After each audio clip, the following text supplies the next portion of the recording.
ఒకప్పుడు పెళ్లిళ్లలో మామిడి తోరణాలు, తాటాకు, కొబ్బరి మట్టలతో పందిళ్లు దర్శనమిచ్చేవి. మరీ ముఖ్యంగా అరిటాకు భోజనాలకే ప్రజలు ఓటేసేవారు. కాలక్రమేణా ప్లాస్టిక్ వీటిని కమ్మేసింది. ఆర్భాటాలకు పోయి ప్రజలు సాంప్రదాయ పెళ్లిళ్లను మర్చిపోయారు. కానీ అందుకు భిన్నంగా తన పెళ్లిలో కాలుష్యానికి తావు లేకుండా వధువు సేంద్రియ పెళ్లికి మొగ్గు చూపారు.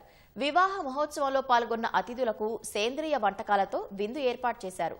నల్గొండకు చెందిన మేఘనారెడ్డి.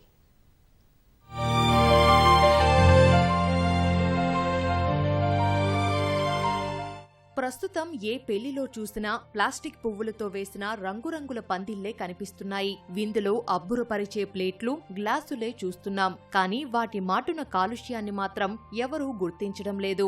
అందుకే నల్గొండ జిల్లా తిరుమల సాగర్ కు చెందిన యువతి మేఘన తన పెళ్లిని సహజ సిద్ధంగా ప్లాన్ చేసింది. భారీ సెట్టింగ్లు, ఫాస్ట్ ఫుడ్, విదేశీ ఆహారం వంటివి కాదు. తన పెళ్లి సహజ సిద్ధమైన వాటితో ఆరోగ్యాన్ని పంచేలా ఉండాలి అనుకున్నారు. బీటెక్ పూర్తి చేసి సివిల్ కు సిద్ధమవుతున్న ఆమె అదే విషయం కాబోయే భర్త కౌటిల్యరెడ్డి తల్లిదండ్రులతో పంచుకున్నారు. వాళ్లు ఆమె ఆలోచనను మెచ్చుకోవడంతో తగిన ఏర్పాట్లు చేసుకున్నారు. వధూవరులతో పాటు కుటుంబ సభ్యులంతా చేనేత వస్త్రాలనే ఎంచుకున్నారు. మామిడి ఆకుల తోరణాలు, తాటాకు, కొబ్బరి మట్టలతో పెళ్లి పందిరిని తీర్చిదిద్దారు. భోజనాలకు ప్రకృతి, గో ఆధారిత పంట ఉత్పత్తులనే ఎంచుకున్నారు.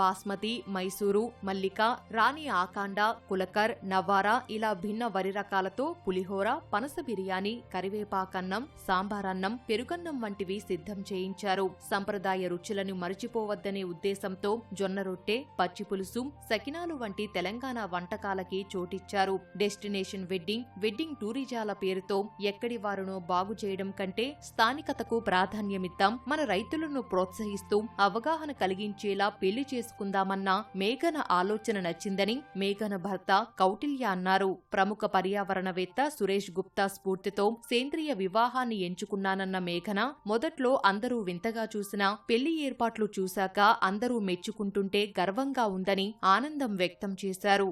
ఇవాళ రేపట్ల పెళ్లి అంటే చాలా హంగులు, ఆర్భాటాలు ఇవన్నీ ఉన్నాయి కదా. మన తెలుగు సాంప్రదాయంతో తెలంగాణ పద్ధతిలో చేసుకుందామని అనుకున్నాం. మేమిద్దరం కూడా వేసుకునేవి అన్ని హ్యాండ్లూమ్స్ వస్త్రాలే ధరించినాము. అండ్ ఇప్పుడు పెళ్ళి ఎందుకు చేసుకుంటున్నారు అనేది కూడా దాంట్లో ఉన్న తంతులు కూడా ప్రతి ఒక్కటి ఎక్స్ప్లెయిన్ చేయడం జరిగింది. డెకార్లోనే ఇంక్లూడ్ చేసినాము. అండ్ పెళ్ళికి వచ్చే వాళ్ళకి భోజనం కూడా ప్రకృతి వ్యవసాయం ద్వారా పండించిన ఉత్పత్తులతోని నేరుగా మన లోకల్ ఫార్మర్స్ని నల్గొండ ఫార్మర్స్ దగ్గర, నాగర్ కర్నూల్ ఫార్మర్స్ దగ్గర తీసుకొని భోజనం పెట్టడం జరిగింది. సెలబ్రేషన్స్ అనేది ఇప్పుడు ఎలా మారిపోయినాయంటే biggest sources of plastic pollution.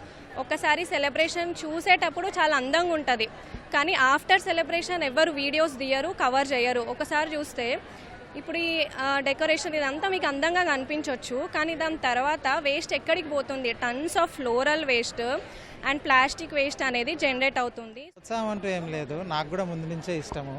తను చెప్పేపాటికి నేను కూడా కొంచెం ఎగ్జైట్ అయ్యి ఓకే చెప్పినాను అంతే. మొత్తం ప్లానింగ్ మొత్తం తనదే. అంటే ఇప్పుడు జనాలందరూ ఎక్కడెక్కడికో వెళ్ళి డెస్టినేషన్ వెడ్డింగ్స్ అని అదని ఇదని, మళ్ళీ మన తెలంగాణ గవర్నమెంట్ కూడా వెడ్డింగ్ టూరిజం తెలంగాణలోనే చేయాలని కోరుకుంటున్నారు. కొంచెం ఇట్లా చేస్తే ఏమన్నా మన లోకల్ ఆర్టిసన్స్కి, లోకల్ పీపుల్కి హెల్ప్ అవుతుంది అని తను చెప్పినప్పుడు ఓకే అని చెప్పాను.